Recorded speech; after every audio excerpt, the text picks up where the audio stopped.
In developing a risk innovation mindset, we begin not with risk, but with value. What is most important to the people who are most important to your organization or project? And in this activity, you are laying the foundation that will help you identify and navigate your risk landscape. So, the more clearly you can name the value you need to create and sustain, the less likely you are to be caught off guard by orphan risks. So allow yourself the time to really think through the prompts provided on the stakeholder and value identification worksheet, and then list, list, list. Before we get started though, please make sure you have downloaded this stakeholder and value identification activity linked in this document. So we're gonna get started with stakeholder identification. Risk innovation recognizes four subsets of stakeholders: the enterprise, that's you, investors, customers, and community. Here, we're asking you to really dig in and identify who specifically falls into each category. Read through the prompts provided on your worksheet, set the timer for 10 minutes, and get to work. Make sure to list the names or groups in the appropriate stakeholder segment on the stakeholder and value identification grid under who. You may list some stakeholders in multiple segments, and that's okay. So I'll draw your attention to a few prompts that might help you get started. So, in the enterprise stakeholders are not only the decision makers, but those responsible for the outputs, those who are doing the daily work. And if you're just starting out, your enterprise may just consist of you.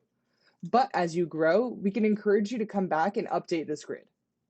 Check out our Google Project Maven case study to see how orphan risk can impact an organization by threatening what's most important to internal enterprise stakeholders.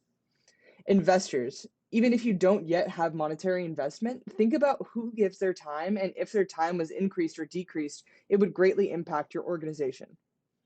Customers, of course, are the main users or purchasers of your product or service, so take the time to really list them out. And finally, community.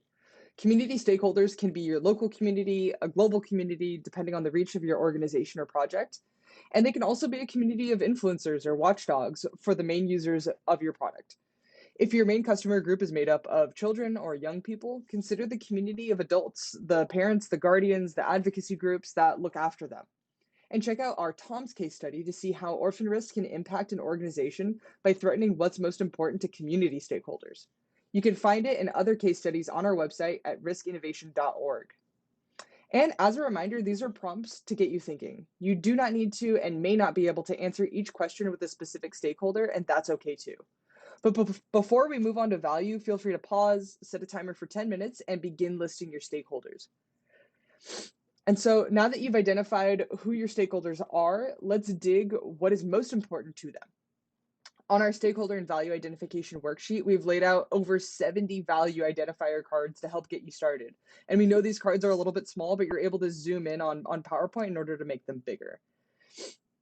And what you're able to do as well is you're able to move these cards and drag them around to the respective categories of value for the stakeholders. So if to your customers, let's say something that might be really important is having fair price and being highly accessible, you're able to pick those cards up, and you're also, of course, able to duplicate them. And that way you can have multiple values in multiple stakeholder groups. So you may find it helpful to group or cluster cards to really help you name what is most important to each stakeholder.